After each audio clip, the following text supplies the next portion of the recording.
have you looked at two separate AT&T warrant returns from December 23rd, 2022? I have.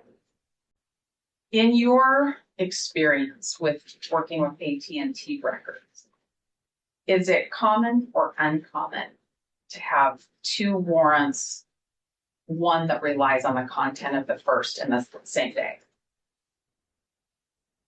It's not uncommon to see a small time period that produces results that would increase the desire or the need for a bigger time period of records.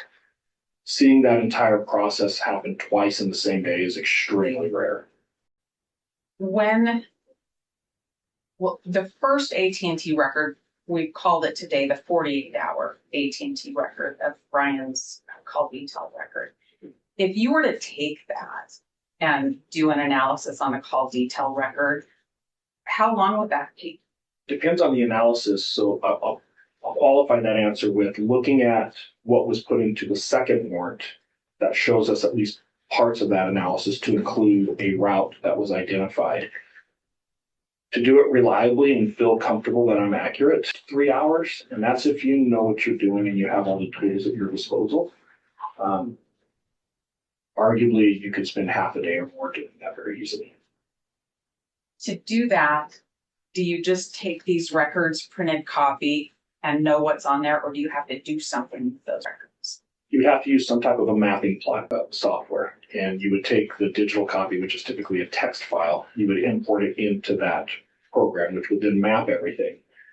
But if I'm going to use those results, search warrant affidavit, for example, there's a process that I'm going to go through to confirm the accuracy, because in theory, if I'm wrong, the entire linchpin of that case is now hinged on this affidavit that I wrote. So before I commit to swearing out to an affidavit, hey, this is what the phone is doing, X, Y, and Z, there's a further process of just mapping it to validate it. In this case, there's a lot of time distance measurements that need to be performed that can be extremely time consuming. There's some ulterior issues that come up with how that phone is interacting with other cell sites that needs to be analyzed.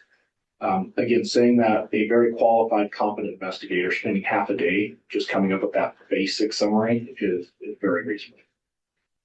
In that half a day, you would put that record into a computer program and a map would be produced? Correct. What other information besides that call detail record would you need to do this analysis? In this case, I would want the call detail records. I would want the Locabr, it's Locabr, and I would want the regional cell tower list from AT&T. Does AT&T generally provide that regional cell tower list inside of its record that it produces pursuant to the search warrant? No, I would actually say by policy, they do not. It's a very large file. It typically does not transmit very well to government email. So they would direct users of where they could go online and download it. And have you looked at this record, the 48-hour AT&T search warrant record, the return on that? I have. Did that include the regional tower list? It did not. Okay. So if you are doing this analysis, you put CDR records into a computer program, you put a regional tower list into the computer program, what does it produce? The CDRs would show me cell sites that the phone connected to. In this case, even within 48 hours, there's hundreds of those cell sites. So it would take a while to really look at that. The regional cell site list would show me the cell towers that the phone's not interacting with, which can be just as important. Does it spit out product to you, or does it create something that you can reference to write your next warrant? Depending on which mapping platform you're using, they all create some type of a map that the person doing the analysis on can interact with, and they can change things, they can save things, they can create work product.